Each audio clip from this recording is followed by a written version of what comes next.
Loitamos por recuperar unha ría para o que é a súa vocación natural, non? Que é a explotación racional dos recursos naturales, do marisqueo, da pesca, do turismo ben entendido tamén, e do lecer da xente, non? E tamén pola calidade de vida e a saúde das persoas.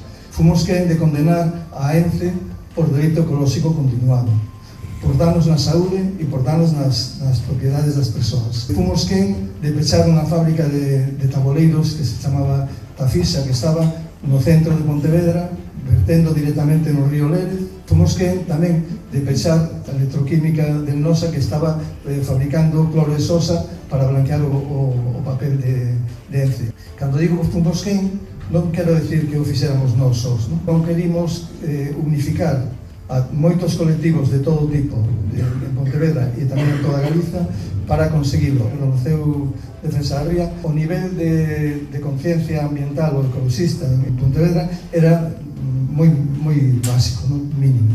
De feito, tiñamos moito problema para facer calquer tipo de intervención, colocar cartéis. Aos poucos anos, o 80-90% da población de Pontevedra estaba xa posicionada en contra da presencia de ENCE na ría de Pontevedra. Eu creo que ese é o mellor dos logros que tuvo na súa historia a Asociación pola Defensa da Ría. Neste momento, o Tribunal Supremo deu un paso atrás, pero eso non quere decir que a loita este perdida. Nós imos a seguir loitando e estamos convencidos de que ENCE sairá da ría de Pontevedra, máis pronto que tarde sairá da ría de Pontevedra.